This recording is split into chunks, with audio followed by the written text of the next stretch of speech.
ಈಗ 75 ವರ್ಷ ಇದ್ದವರಿಗೂ ಯಾರು ಅಂಡಗಳು ಹಾಡಿಗಳು ಹಟ್ಟಿಗಳು ಕಟ್ಕೊಂಡು ವಾಸವಾಗಿದ್ದಾರೆ ಅವರಿಗೂ ಪಟ್ಟ ಕೊಡಬೇಕು ಅಂತ ಕಾನೂನು ಮಾಡಿದರು ಮನಮೋಹನ್ ಸಿಂಗ್ ಇದ್ದಾಗ. ಅದೆಲ್ಲವೂ ಇದ್ದಾಗೂ ಸಹಿತ ಈ ಫಾರೆಸ್ಟ್ ಡಿಪಾರ್ಟ್ಮೆಂಟವರು ಸಾರ್ವತ್ರಿಕವಾಗಿ ಒಂದೇ ಸಾರ್ವಭೌಮ ಅಧಿಕಾರವನ್ನು ನಡೆಸ್ತಾ ಇದ್ದಾರೆ. ಇದರಿಂದ ಬಹಳ ಜನರಿಗೆ ಅನ್ಯಾಯ ಆಗ್ತಾ ಇದೆ. ನಮ್ಮಂತರಿಗೆ ಈ ಪರಿಸ್ಥಿತಿ ಆದರೆ ಇನ್ನು ಇಲ್ಲದೇ ಇದ್ದಂಥ ಜನ ಮೊನ್ನೆ ಆ ನೀಲ್ಕಟ್ಟಿ ಅಂತ ಒಂದು ಊರಿದೆ ಶಿಗ್ಗಾಂವ್ ತಾಲೂಕಿನಲ್ಲಿ, ಅವರಿಗೆಲ್ಲ ನೋಟಿಸ್ ಕೊಟ್ಟು ಇಮಿಡಿಯೇಟ್ಲಿ ಖಾಲಿ ಮಾಡಿರಿ ಅಂತಾರೆ. ಕೋಲಾರದೊಳಗೆ ಖಾಲಿ ಮಾಡಿರಿ ಅಂತ ಹೇಳಿ ಅವ್ರನ್ನೆಲ್ಲ ಖಾಲಿ ಮಾಡ್ಸೋಕ್ಕೆ ಆ ಜನ ಎಲ್ಲಿಗೆ ಹೋಗ್ಬೇಕು? ಇದು ಪ್ರಜಾಪ್ರಭುತ್ವ ವ್ಯವಸ್ಥೆಯಲ್ಲಿ ನಾವೆಲ್ಲ ಇದ್ಕೊಂಡಿದ್ರು ಕೇಂದ್ರ ಸರ್ಕಾರ ಈ ಕಾನೂನನ್ನು ಸರಳ ಮಾಡಬೇಕು. ಮತ್ತು ಇಲ್ಲಿಂದ ಆರಿಸಿ ಹೋದಂಥ ಎಂಪಿಗಳು ಇವ್ರು ಏನು ಮಾಡ್ತಾ ಇದ್ದಾರೆ? ಮತ್ತು ಜನರ ಸಮಸ್ಯೆ ಎಲ್ಲ ಗುರ್ತಿದೆ ಅವ್ರಿಗೆ. ನಮ್ಮ ಬೊಮ್ಮಾಯಿ ಅವ್ರಿಗೆ ಗುರ್ತಿದೆ, ರಾಘವೇಂದ್ರ ಅವರಿಗೆ ಗುರ್ತಿದೆ, ಆ ಪೂಜಾರಿ ಅಂತ ಅವರಿಗೂ ನಾ ಪ್ರಶ್ನೆಯಲ್ಲಿ ಭೇಟಿಯಾಗೀನಿ. ಈ ದೇಶದ ಲೋಕಸಭಾ ಅಧ್ಯಕ್ಷರಾದಂಥ ಓಂ ಬಿರ್ಲಾ ಅವ್ರಿಗೆ ಭೇಟಿಯಾಗಿ ಹೇಳಿದ್ದೀನಿ. ನಮ್ಮ ಪ್ರಯತ್ನಗಳನ್ನು ಎಲ್ಲ ರೀತಿಯಿಂದ ಮಾಡಿದ್ರ ಜೊತೆಗೆ ಅಧಿವೇಶನ ನಡೆದಾಗ ಕಳೆದ 3 ಅಧಿವೇಶನಗಳ ಹಿಂದೆ ಯಾರ್ಯಾರು ಎಷ್ಟು ಅದಾರ ಅವ್ರಿಗೆ 25 ವರ್ಷ ಕೊಟ್ಟಿದ್ದೀರಿ, ಯಾರು ಜನರಲ್ಲಾಗಿ ವಾಸವಾಗಿದ್ದಾರೆ 75 ವರ್ಷ ಕೊಟ್ಟಿರಿ, ಇವ್ರಿಗೂ 25 ವರ್ಷ ಕೊಟ್ಟು ಇವರಿಗೂ ಪಟ್ಟ ಕೊಡ್ತಕ್ಕಂಥ ವ್ಯವಸ್ಥೆ ಮಾಡಿರಿ ಅಂತ ಹೌಸ್ನಲ್ಲಿ ಇನಾನಿಮಸ್ಲಿ ರೆಸಲ್ಯೂಷನ್ ಪಾಸ್ ಮಾಡಿದ್ರು. ಸರ್, ನಮ್ಮ ಹಾವೇರಿ ಜಿಲ್ಲೆದಾಗ ಎಷ್ಟು ಇಲ್ಲ ಇನಾನಿಮಸ್ಲಿ ರೆಸಲ್ಯೂಷನ್ ಪಾಸ್ ಮಾಡಿದರೆ ಕೇಂದ್ರ ಸರ್ಕಾರದವರು ಅದನ್ನು ರಿಜೆಕ್ಟ್ ಮಾಡಿ ವಾಪಸ್ ಕಳಿಸ್ತಾರೆ. ಹಾಗಾದ್ರೆ ಇದು ಜನ ಸರ್ಕಾರವೋ ಅಥವಾ ಕೇಂದ್ರ ಸರ್ಕಾರ ಮತ್ತು ಸುಪ್ರೀಂ ಕೋರ್ಟ್ ಹೇಳಿದಂತೆಯೇ ಕೇಳಬೇಕು. ಹಾಗಾದರೆ ಈ ಜನ ಬದುಕಬೇಕು ಹೇಗೆ?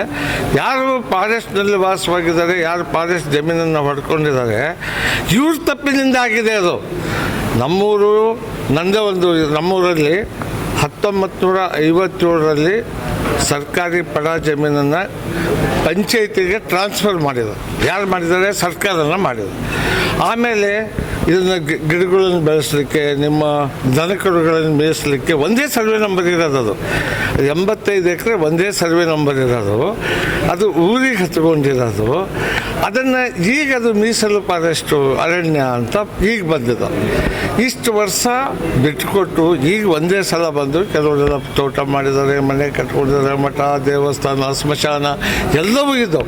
ಅವನ್ನ ಎಲ್ಲಿ ಶಿಫ್ಟ್ ಮಾಡಿ ಯಾವ ಊರಿಗೆ ಕಳಿಸ್ಬೇಕೀಗ? ಇದು ಜೀವಂತ ಸಮಸ್ಯೆಗಳು. ಇದನ್ನು ಕೇಂದ್ರ ಸರ್ಕಾರ ಕಣ್ಣು ತೆಗಿಬೇಕು.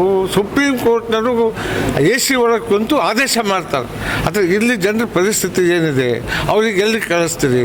ಅವ್ರಿಗೆ ರಿಹ್ಯಾಬಿಟೇಷನ್ ಮಾಡಬೇಕಲ್ಲ, ಬೇರೆ ಜಮೀನು ಕೊಡಬೇಕಲ್ಲ, ಎಲ್ಲಿಂದ ಕೊಡಬೇಕು ಅದನ್ನು ಅವರು ಯೋಚನೆ ಮಾಡಬೇಕು. ಆದ್ದರಿಂದ ಈಗೇನೋ ಯೋಚನೆ ಮಾಡಿ SIT ಮಾಡಿದ್ದಾರೆ. ಅದಕ್ಕೆ ಪರ್ಯಾಯ ಜಮೀನು ಕೊಡ್ರಿ ಅಂತಾರೆ. ಎಲ್ಲಿಂದ ತರಬೇಕು ಈ ಪರ್ಯಾಯ ಜಮೀನು? ವಾಸವಾಗಿ ಇದ್ಕೊಂಡಿದ್ದನಿಗೆ ಪಾಪ ವಾಸವಾಗಿಲ್ಲ ಹಕ್ಕು, ಜೀವಿಸುವ ಹಕ್ಕು ಎಲ್ಲರಿಗೂ ಇದೆ. ಮತ್ತು ಅವ್ರಿಗೆ ಜೀವನ ಮಾಡೋಕ್ಕೆ ಬಿಡೋದಿಲ್ಲ, FIR ಮಾಡ್ತೀರಿ, ಜೈಲಿಗೆ ಹಾಕ್ತೀರಿ ಅಂದರೆ ಮತ್ತು ಈ ದೇಶದ ಪ್ರಜಾಪ್ರಭುತ್ವ ವ್ಯವಸ್ಥೆಗೆ ಗತಿ ಏನು? ಇದು ಯಾಕೆ ಪ್ರಜಾಪ್ರಭುತ್ವ ಆಗಿರಬೇಕು ಅಂತ ನನ್ನ ವಾದ. ಅದರಿಂದ ನನಗೇನೋ ಒಂದು ಸ್ವಲ್ಪ ಇದು ಮನಸ್ಸಿಗೆ ನೋವಾಗಿದೆ. ಬಹಳ ವರ್ಷಗಳಿಂದ ಇದಕ್ಕೊಂದು ಪರ್ಯಾಯ ವ್ಯವಸ್ಥೆ ಆಗ್ತಾ ಇಲ್ಲ. ಕೇಂದ್ರ ಸರ್ಕಾರ ಕಣ್ ತೆಗಿತಾ ಇಲ್ಲ. ಇಲ್ಲಿ ಹೋದಂಥ MP ಗಳು ಕೇಳ್ತಾ ಇಲ್ಲ. ನಾ ಎಲ್ಲ MP ಗಳಿಗೂ ಭೇಟಿಯಾಗಿ ಪರ್ಸ್ನಲಿ CM ಅವ್ರಿಗೆ ಪತ್ರ ಬರೆದು ಸಾಕಷ್ಟು ಪ್ರಯತ್ನವೂ ಮಾಡಿದ್ದಾರೆ. ಅಷ್ಟು ಮಾಡಿದಾಗೂ ನಿನ್ನೆ ನನ್ನ ಯಾದ ಪ್ರಕರಣಗಳು ನನ್ನ ವ್ಯಾಪ್ತಿಯಲ್ಲಿ, ನನ್ನ ಕ್ಷೇತ್ರದಲ್ಲಿ ನಡೆದಿದ್ದಾವೆ. ನನಗೆ ಹೇಳಿದ್ರೆ FIR ಮಾಡ್ತಾರೆ. ಅಂದರೆ ಮತ್ತು ನಾವೆಲ್ಲ ಯಾಕೆ ಪ್ರತಿನಿಧಿಗಳಾಗಿರ್ಬೇಕು? ಯಾಕೆ ಬರಬೇಕು? ಜನರು ಕಣ್ಣು ಬರ್ಸೋಕೆ ಆಗದೇ ಇದ್ದರೆ ನಾವು ಜನಪ್ರತಿನಿಧಿಗಳಾಗಿರ್ಬೇಕಾ ಅಂತ ನನ್ನ ಪ್ರಶ್ನೆ. ಅದಕ್ಕಾಗಿ ಇದನ್ನು ಒಂದು ಸ್ವಲ್ಪ ನೀವು ವಿಸ್ತರಣೆ ಮಾಡಿರಿ. ಇದು ಕೇವಲ ಕರ್ನಾಟಕದ ಮಾತ್ರ ಅಲ್ಲ, ಇಡೀ ದೇಶದ ಪ್ರಶ್ನೆ. ದೇಶದಲ್ಲಿ ಎಲ್ಲ ಕಡೆಗೂ ಇದೆ. ಆದರೆ ನಾವು ಪ್ರಯತ್ನ ಮಾಡಿ ವಾಸಿಸುವವನೇ ಮನೆ ಒಡೆಯೋದ್ರಲ್ಲಿ ಹಿಂದಿನ ರಾಷ್ಟ್ರಪತಿಗಳಾದಂಥ ಪ್ರಣಬ್ ಮುಖರ್ಜಿ ಅವರಿಗೆ ನಾನೇ ಪ್ರಶ್ನೆ ಭೇಟಿಯಾಗಿ ಮಾತನಾಡಿ ಈ ಕಾನೂನನ್ನು ಜಾರಿಗೆ ತಂದಿದ್ವಿ. ಇದು ಕೂಡ ಇನ್ನೂ ಜಾರಿಗೆ ಬರ್ತಾ ಇಲ್ಲ ಅನ್ನೋದು ನನಗೆ ನೋವಿದೆ. ಎಷ್ಟು ಕುಟುಂಬಗಳಿಗೆ ಕೇಂದ್ರ ಸರ್ಕಾರದ ಮೇಲೆ ನಮ್ಮ ಜಿಲ್ಲೆದೊಳಗೆ ಎಷ್ಟು ಕುಟುಂಬಗಳಿಗೆ ಆ ರೀತಿ ಸಮಸ್ಯೆ ಆಗ್ತಾ ಇದೆ ಸರ್? ಇಲ್ಲ, ಸುಮಾರು ಇದೇನಪ್ಪ ಇದು. ಈ ರಾಜ್ಯದಲ್ಲಿ ಕೇವಲ ಅಲ್ಲ, ಇಡೀ ದೇಶದಲ್ಲಿನೇ ಇದೆ.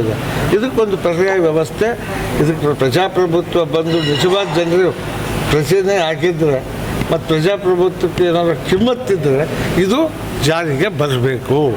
ವಾಸಿಸುವವನು ಮನೆ ಒಡೆಯನಾಗಬೇಕು, ವಾಸಿಸುವವನು ಹೊಲದ ಒಡೆಯನೂ ಆಗಬೇಕು.